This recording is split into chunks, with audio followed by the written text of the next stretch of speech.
Bonsoir à toutes et à tous, il est 22 heures, voici les titres de cette édition. Le chef d'état-major général des armées effectue une inspection du poste avancé de Garabtissane.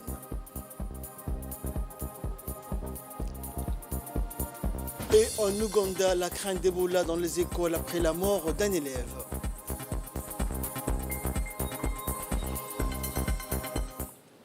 Bonsoir à tous. Nous entamons cette édition par cet atelier de réflexion sur la lutte collaborative anti-drogue. Nul doute que les risques d'addiction aux drogues et aux stupéfiants menacent notre plus grande force de vivre. C'est ainsi que le ministère de la Jeunesse et de la Culture, en collaboration avec le ministère de la Santé et le PNUD, a organisé au Sheraton Hotel un important atelier de réflexion sur une lutte collaborative anti-drogue.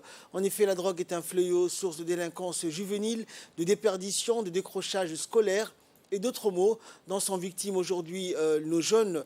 Et après de longs exposés excessifs des experts présents sur fond de propositions, l'atelier a été animé dans un échange interactif et fructueux, et ce en constituant des groupes de travail pour des réflexions sur des axes de stratégie concertés dans un cadre de confiance partagée. Le conseil technique principal du ministère de la Jeunesse et de la Culture a mis l'accent sur la nécessité d'une prise de conscience généralisée contre ce fléau en vue de définir ensemble des stratégies pour conjurer ce mal qui ronge nos jeunes à partir de l'adolescence.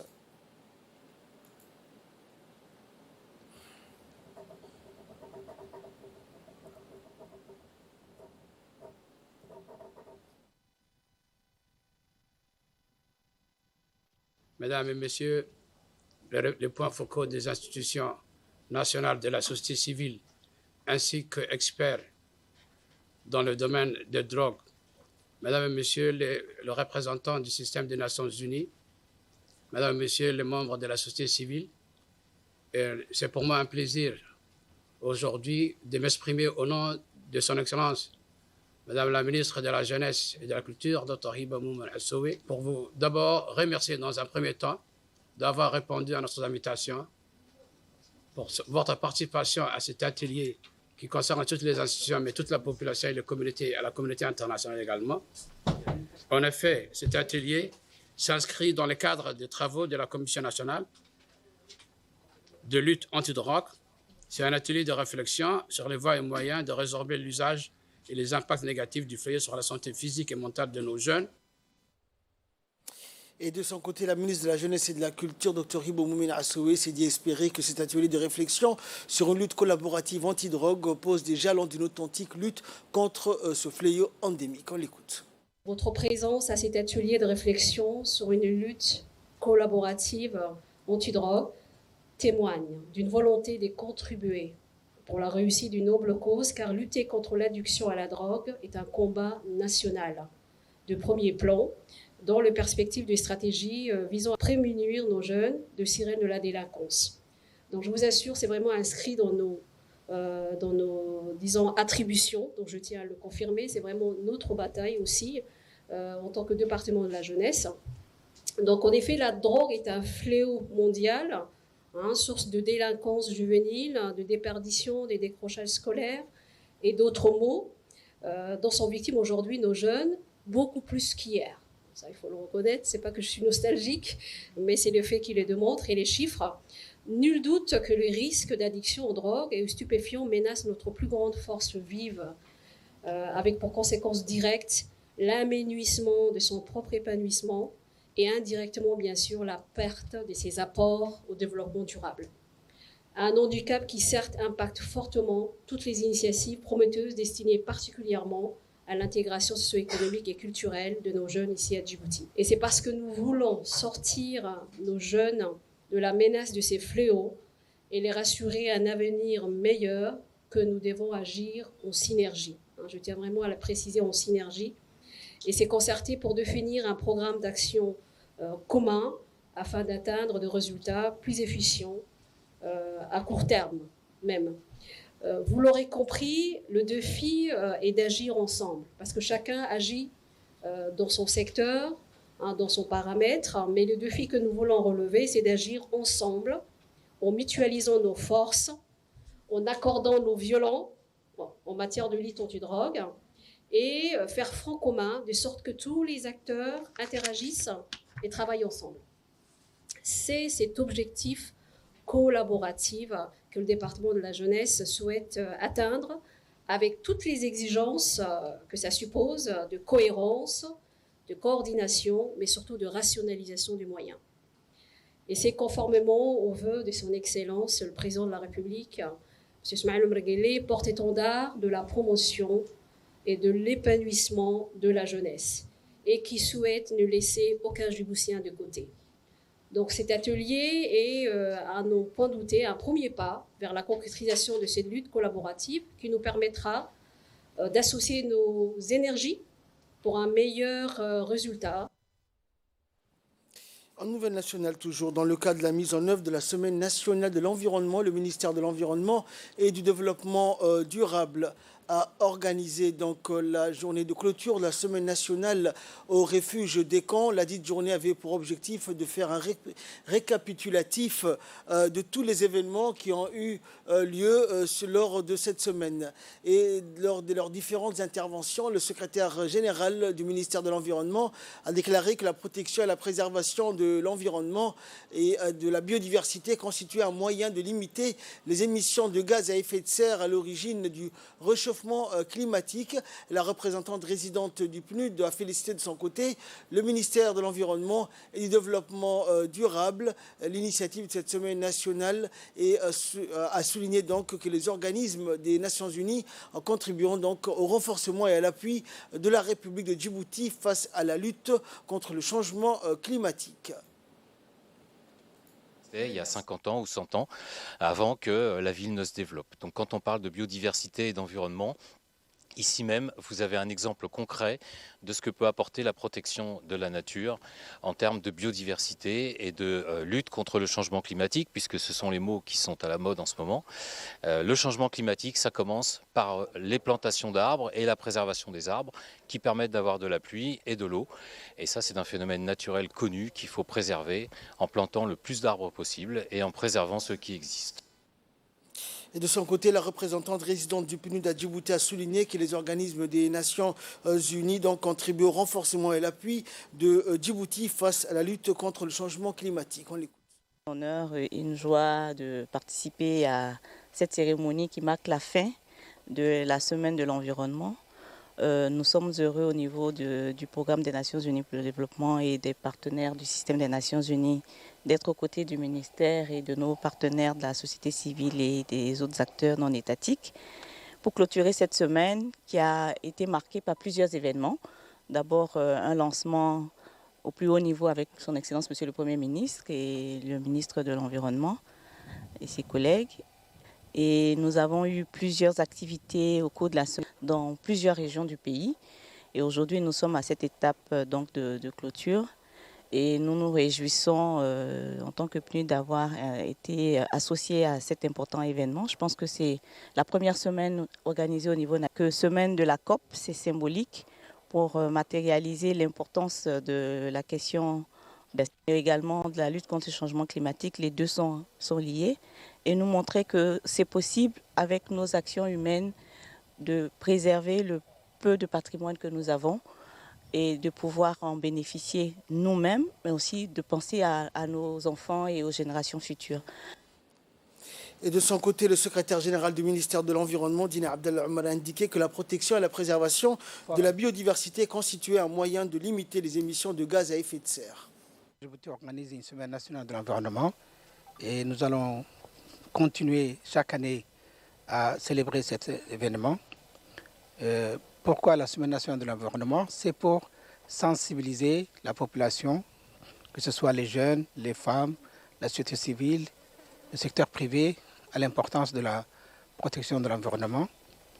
Comme l'a rappelé la représentante résidente du PNUD, nous avons organisé plusieurs activités durant la semaine avec le soutien technique et financier du PNUD, que je remercie à cette occasion. Et pourquoi nous avons choisi le refuge des camps? Parce que c'est un lieu où on peut voir que si on protège, la nature est capable de se régénérer. La forêt d'acacia dans laquelle nous nous trouvons est en train de se régénérer uniquement protégée. Donc c'est un modèle qu'on peut répliquer dans d'autres régions.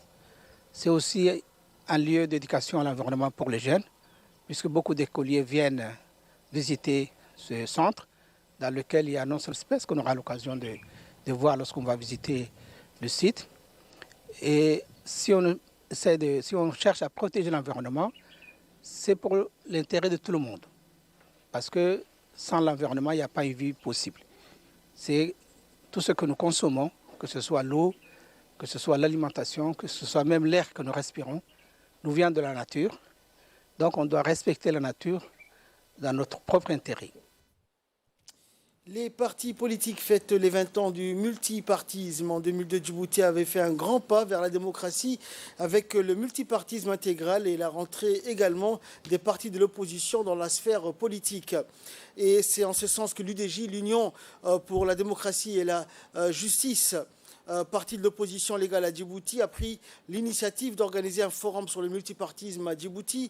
L'UDJ a invité les autres partis politiques à prendre part à ce forum et discuter des avancées atteintes depuis que notre pays s'est lancé dans le multipartisme intégral. Et le multipartisme, donc, a-t-il été bénéfique aux partis politiques, des présidents, des partis membres de la coalition de l'UMP comme le PND ou des représentants des partis du RPP comme l'ancien Premier ministre et député à l'Assemblée nationale ou encore des hommes politiques avisés comme l'ancien ministre Ali Yacoub Mahmoud se sont joints donc à la présidente du parti de l'UDJ pour ce forum. Les travaux de ce forum sur le multipartisme se sont ouverts donc avec la lecture des quelques versets du Saint-Coran. Une projection préparée sur les avancées majeures du multipartisme intégral a été faite à l'occasion. Et Mme Ileya Ismail Guedi a tenu un discours relatant l'historique et le bilan du paysage politique djiboutien.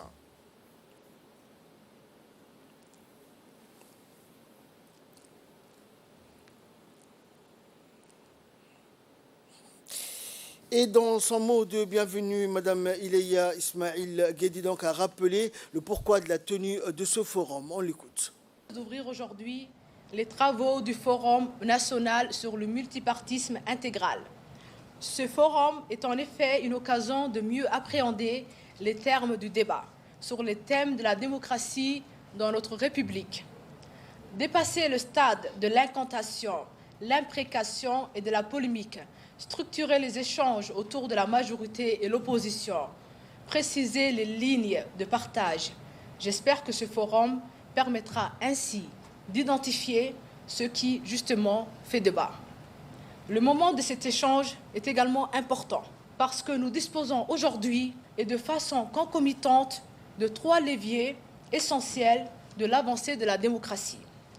Le premier, la Constitution adoptée par référendum et promulguée le 4 septembre 1992 correspond à la première véritable loi fondamentale du pays, qui ne fonctionnait depuis près de 15 ans qu'avec 2 lois constitutionnelles faisant office de constitution et établies à l'indépendance par l'Assemblée constituante.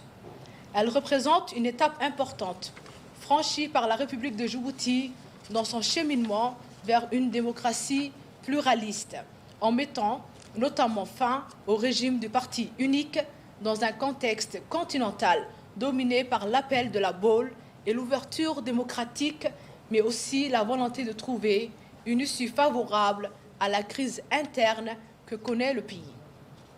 Le second point de levier, c'est l'avènement du multipartisme politique qui inaugure la loi suprême de l'État est d'abord partiel, se limitant à 4 partis politiques, puis devient intégral à partir de 2002. Le troisième levier apparaît également après une longue absence des partis politiques de l'opposition sur la scène, après 10 ans de boycott, de 2003 à 2013, et en 2012, il y a la mise en place de la loi sur le suffrage proportionnel. Mesdames et messieurs, la démocratie, c'est un effort de tous les instants, fondé sur la recherche de la responsabilité des partis politiques, au profit d'un quotidien meilleur pour nos concitoyens. Je sais que vos travaux et vos échanges contribueront cette année à faire progresser et à moderniser notre système politique et sa compréhension par tout et à chacun. Je déclare donc le forum ouvert. Je vous remercie. Et s'en est suivi donc un débat sincère entre les jeunes présents à l'événement où les panélistes, qui ne sont autres que les teneurs des partis politiques comme Aden, chercheur et politologue, étaient donc modérateurs du panel de discussion. Une chose était sûre, où tout le monde s'était mis d'accord, il s'agit bien évidemment que le multipartisme a permis l'avancée de la démocratie dans notre République, chacun des partis légaux ayant une représentation à l'Assemblée nationale.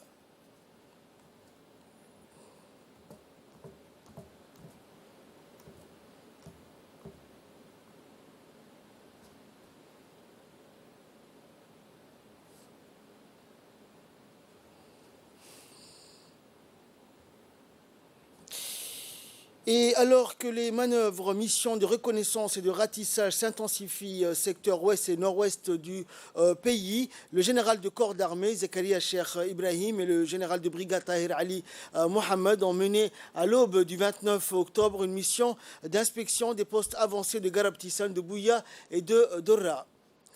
Tous placés sous le commandement du colonel-major Ali Cheikh Daoud, chef de corps du régiment interarmé de Tadjoura. En effet, depuis les attentats du 7 octobre dernier, tous les corps, formations, postes avancés et postes isolés de l'armée djiboutienne sont en alerte maximale.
Et dans un mot prononcé à l'occasion de ces visites, le chef d'état-major général des armées a rendu hommage aux armées et aux soldats stationnés à Dorra. Il a fait part de sa reconnaissance envers les militaires engagés sur l'avant-poste de Dorra. Il leur a donc précisé encore une fois sa reconnaissance profonde pour l'esprit qui les anime dans les missions qu'ils accomplissent. Et conscient de l'importance de la sécurité pour l'édification d'une nation prospère, le chef d'état-major général des armées, le général Zakaria Cheikh Ibrahim, a exhorté les soldats à la discipline et à l'observation des valeurs qui fondent la noblesse et l'admiration dont sont crédités les corps de l'armée djiboutienne.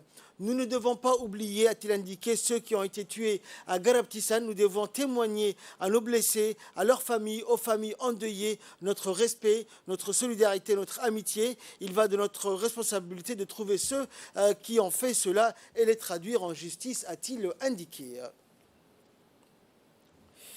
La première édition de la Semaine nationale de la cybersécurité organisée par l'ANSSI, l'Agence nationale des systèmes d'information de l'État, bat son plein donc à Djibouti, et porteur de croissance et d'innovation. Le monde numérique dans lequel nous évoluons est aussi profondément vulnérable face à des risques inédits qui visent l'ensemble des usagers. Il est donc primordial de comprendre les risques auxquels nous devons tous faire face pour voir aboutir des solutions dans le long terme, d'où l'organisation d'un panel de discussion au Sheraton Hotel organisé par l'ANSSI dans le cadre de la première édition de la Semaine nationale de la cybersécurité et présidée par le directeur général de l'ANSSI. Et dans un contexte d'augmentation des infractions commises sur Internet facilitées par la généralisation de l'utilisation de nouvelles technologies, les professionnels de la technologie et de l'information du secteur public ont joué un rôle crucial dans la lutte contre les cybercriminalités. Santé à présent, dans le cadre de l'amélioration de la qualité de prise en charge des soins et le renforcement des compétences des ressources humaines, la direction de l'hôpital Dar al-Hanan a organisé un atelier de formation sur les procédures d'aseptise de soins intensifs maternels et néonatales. En collaboration avec les équipes médicales de la base américaine, le camp Lemonnier et de la base japonaise, plusieurs ateliers pratiques sont organisés au profit du personnel de l'hôpital. Et cette formation essentielle pratique est un partage d'expériences et de compétences entre les paramédicaux de l'hôpital Dar al-Hanan et leurs pairs américains et japonais. Celle-ci s'étalera sur plusieurs semaines au sein de l'hôpital.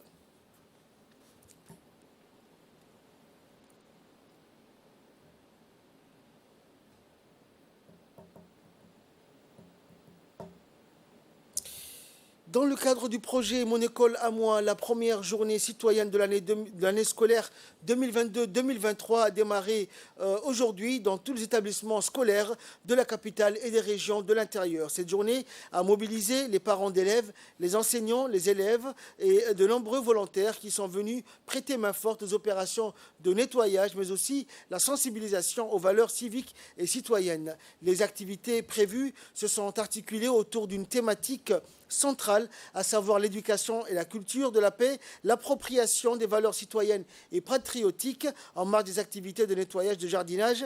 Et l'accent a été mis sur une thématique spécifique, la préservation de la paix. Les parents, enseignants, élèves, tous étaient au rendez-vous ce matin de bonne heure pour le bien-être de leurs établissements. Une délégation du ministère de l'Éducation nationale, dont le directeur général de l'enseignement, s'est rendu dans plusieurs établissements. Les officiels ont pris langue pour les élèves, leurs parents et leurs enseignants pour les encourager à faire preuve de civisme, de citoyenneté et de patriotisme en veillant à la préservation de la paix et toujours faire preuve de civisme et de citoyenneté. Et l'ensemble des activités se sont déroulées dans un climat festif et dans une très belle harmonie.